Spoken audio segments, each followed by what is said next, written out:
The KUAM Podcast Network is back and on demand, featuring a great variety of podcasts from our island and region, including culture, lifestyle, awareness, crime, politics, commentary, comedy, and entertainment. Available on most streaming platforms. The KUAM Podcast Network. Subscribe and listen now.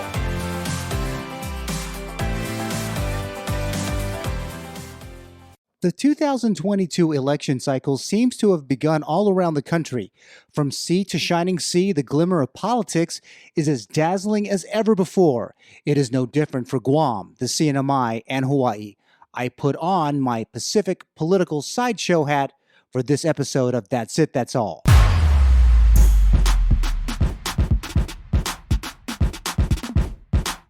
You are listening to That's It, That's All with Sean Gumataotao.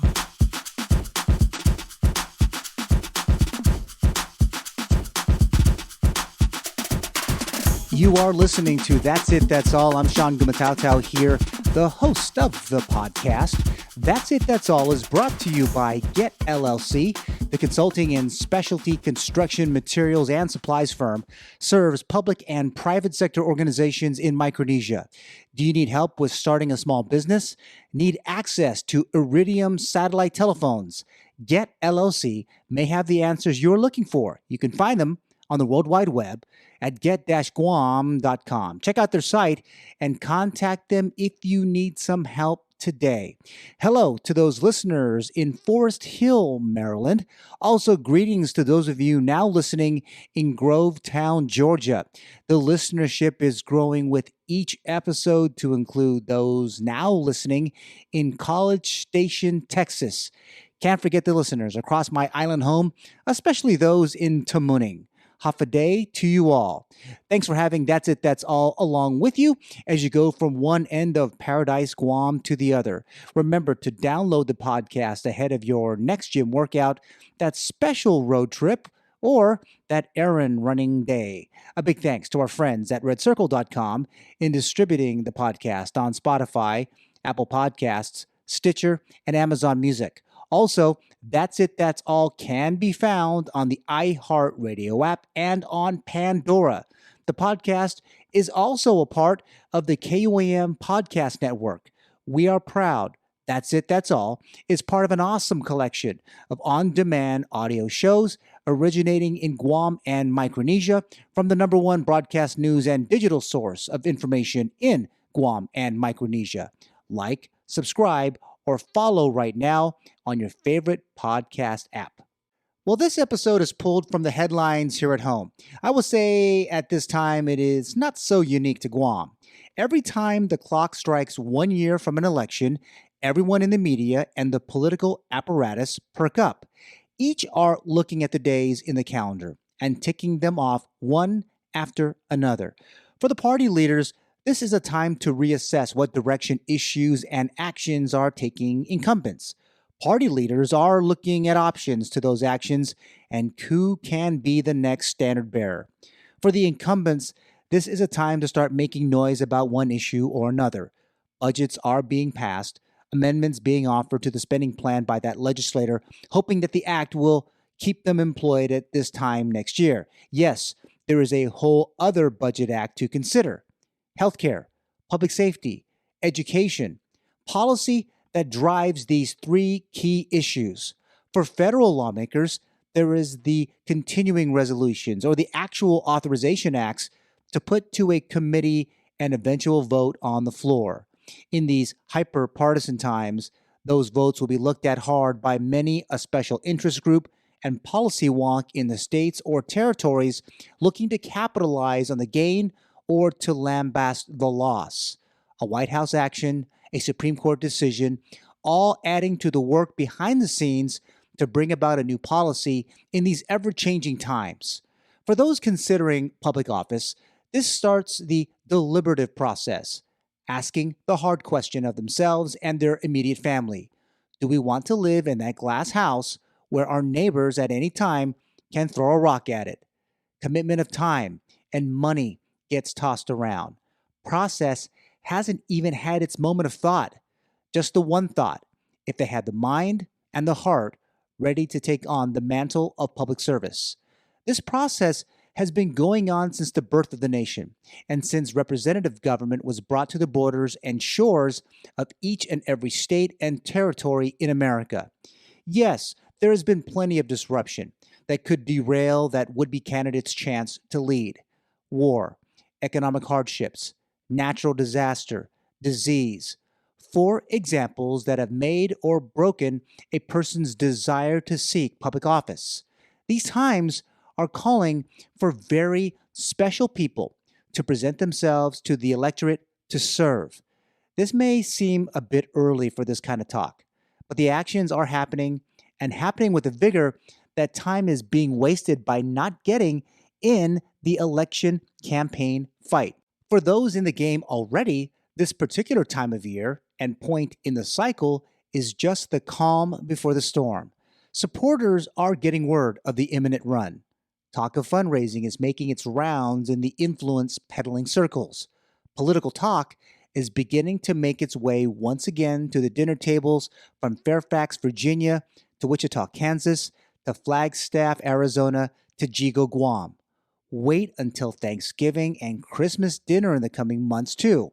Organizations are dusting off old political playbooks or creating a very new one in this age of social media and technology-driven election cycles. There is a buzz, more like an irritating hum. With so much time before voters head to the ballot box, the discussion of the 2022 election cycle seems so weird right now. Not saying that the pandemic is having an effect on my view of this particular issue, not saying I'm completely sold on political talk for an election that is 1 year away. It is that time where people around the country, people who love the contact sport that is politics, are getting ready for what many will call the most decisive election in years. Didn't we classify the 2020 cycle that way? Weren't people calling the 2008 elections the same thing? I was a kid when the 1980 elections were being presented in this similar light. Some will argue that the 1969 or 1953 elections were given the same moniker. Whatever the case may be, it appears that in Guam and the rest of America, that is now game on. Election game on. Time to play or go home. There will be a winner. There will be a bunch of losers. Stakes will be high for some. For others, a referendum on the work that has been done in what was intended to be for the people and by the people. Was trying to add some context here, and it didn't take too long to come across this particular gem. This effort that is now underway ahead of the 2022 election cycle is best described by New York University counsel Eliza Swerin-Becker, who noted in an April 26, 2021 opinion piece in the Atlanta Journal-Constitution that, quote, democracy is a 365 days a year process, close quote. This podcast is sponsored by Get LLC, a consulting and specialty construction materials and supplies firm. Since 2012, they have provided valuable services to their customers across Micronesia and North America. Check them out on the World Wide Web at get-guam.com. They have a presence on Facebook, Twitter, and Instagram too. Get LLC. Find out today how they can best serve your business's specific needs.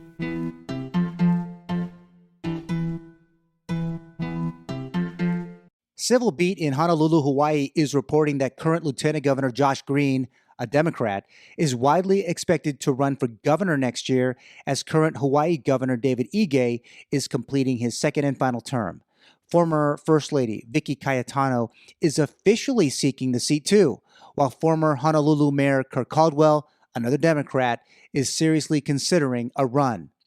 The Marianas Variety reported on August 20, 2021, that 65-year-old Lieutenant Governor Arnold Palacios said he and Saipan Mayor David M. Apatang will announce their decision regarding next year's gubernatorial election, quote, sooner than later, adding that they will most likely run.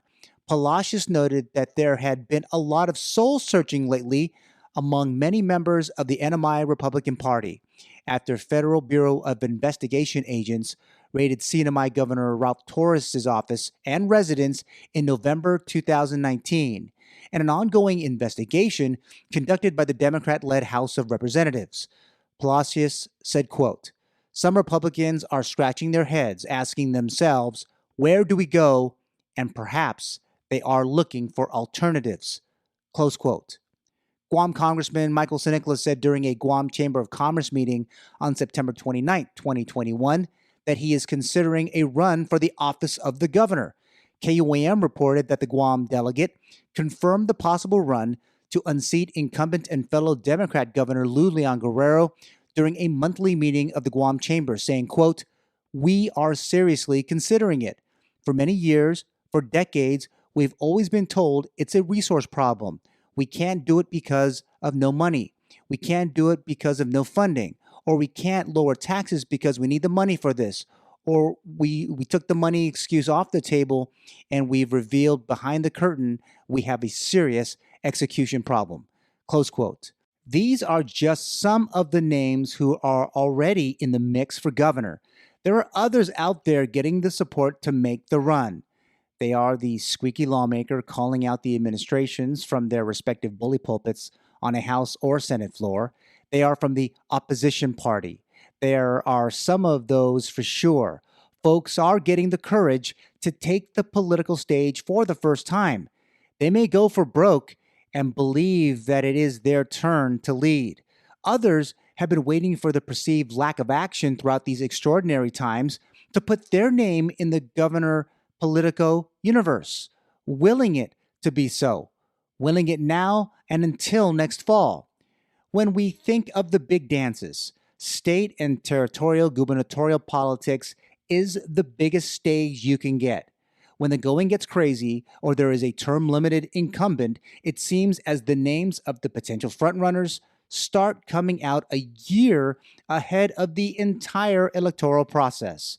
Researchers are testing the electorate now to see if the candidate can stand a chance to win in these very challenging times.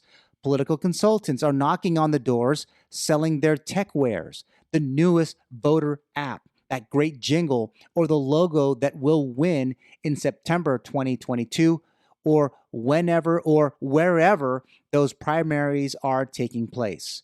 Most governors are elected outside a presidential election cycle. The absence of other high-profile races almost certainly allows for more coverage of the gubernatorial election. This generally drives up more competition and participation. In a 2018 Texas Tech study by Joel Sievert and Seth McKee, they noted that since the 1970s, American politics has taken an impressive turn away from political de-alignment and moved toward a more responsible party system. As a result, elections have become more nationalized, a process by which presidential and national politics exert greater influence over down-ballot contests. Now, Sievert and McKee evaluated nationalization in electoral contests for two high-profile offices, U.S. Senate and governor. They found a link between presidential and senatorial contests that is tightened with national political forces exerting greater influence over gubernatorial contests. They found a regional variation in the nationalization of gubernatorial politics. Coming back now to the gubernatorial election cycle, what is playing out in Hawaii, the CNMI, and Guam is becoming more and more interesting, with the state and the two territories having a tough time with COVID, tourist economies that have been more than compromised by the coronavirus, and an electorate looking for stable leadership in these unstable times. The challengers for chief executive have such a big task. It may take a year or so for their campaigns to get their sea legs, if you will. For the two incumbents, there is a need soon to begin their final policy push to lower the volume on a challenger's criticism and ideas and to complete what they had set out to do 2 short years ago. This podcast is sponsored by Get LLC, a consulting and specialty construction materials and supplies firm. Since 2012, they have provided valuable services to their customers across Micronesia and North America. Check them out on the World Wide Web at get-guam.com. They have a presence on Facebook, Twitter, and Instagram too. Get LLC. Find out today how they can best serve your business's specific needs.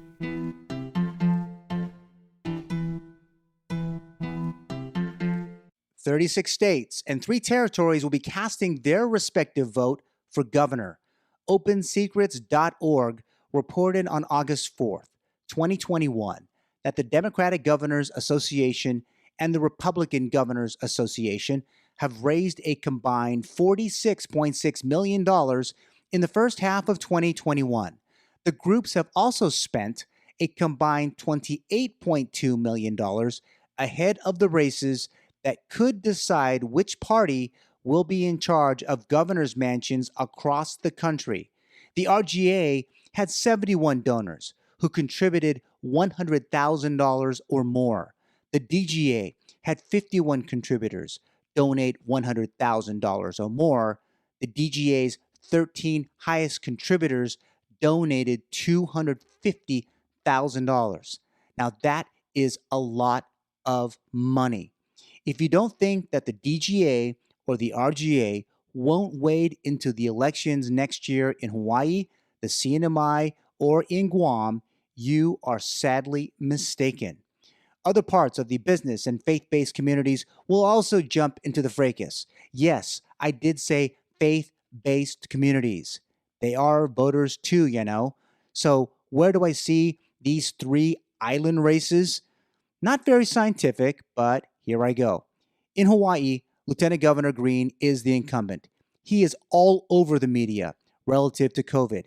He has been relatively realistic and reassuring with his messages since the start. Heck, he even did press conferences in his kid's bedroom at numerous parts of the response. He wins the primary and could take the whole statewide election. In the CNMI, Gregorio Kalili Sablan is pondering a run against Governor Torres. Kalili has been a mainstay for all of the U.S. territories over the past 3 years in the U.S. Congress. His run could end plenty of support in Congress for the territories. The GOP split ticket may cause a deeper break in NMI Republican circles for years to come. Sablan may get an apathetic electorate to give him 4 years. For Guam, the incumbent governor, Lou Leon Guerrero, is likely to prevail. Now, the GOP does not have a candidate who can beat her at this time, despite all that has befallen on Guam since her inauguration, and I mean the pandemic. Congressman St. Nicholas, who referred to himself as "we" throughout the Guam Chamber Exchange recently, has been the antagonist in chief to the Leon Guerrero administration and is up against ethics complaints on Capitol Hill and the poorest voting record of the entire membership of the U.S. House of Representatives. Now, I figured I can say this, all based on what I've read, the people I have spoken to in Hawaii, Guam, and throughout the region over the past couple of years. Now, I might be wrong. There is so much time between the premiere of this podcast and when voters make a decision in the fall of the year 2022. It's about a year away. Much can happen in that time, and candidates may emerge and teams may come together that may move the needle in a way that the people will get behind them. I ask a couple of things, though. What values will they represent for your communities? Will they bring your community together after being so polarized thanks to COVID? And will your future in your island homes line up with what you believe your island home should be in these times, led by these respective leaders? There is really so much to ponder. The National Governors Association says that as state or territorial managers, governors are responsible for implementing state or territorial laws and overseeing the operation of the executive branch. As leaders, governors advance and pursue new and revised policies and programs using a variety of tools, among them executive orders, executive budgets, and legislative proposals and vetoes. governors do carry out their management and leadership responsibilities and objectives with the support and assistance of department and agency heads, many of whom they are empowered to appoint. Now, the election may or may not happen because of what happens in the headlines. A chief executive won't be elected by the word of one podcaster. Surely, the next governor of a state or a territory will be sworn in by the confidence of the electorate. The voters will have to come out. In times of low voter turnout, there is a push to advocate for every eligible person to get to those polling places and cast a vote. It is the duty of all of us as citizens. I will be watching, and perhaps I might revisit these 3 predictions in the months to come. One thing is for certain. With a year to go, the election circus has begun. Hurry, hurry. Get your ticket. Get ready for the wild ride that is gubernatorial politics. That's it. That's all. If you enjoyed this podcast, download, press subscribe, or follow us right now. More great content is on the way. Talk to you soon.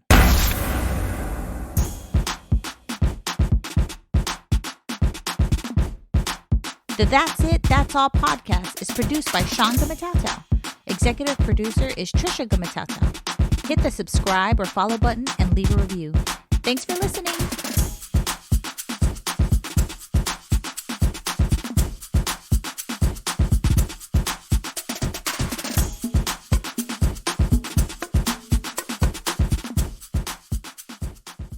The KUAM Podcast Network is back and on demand, featuring a great variety of podcasts from our island and region, including culture, lifestyle, awareness, crime, politics, commentary, comedy, and entertainment.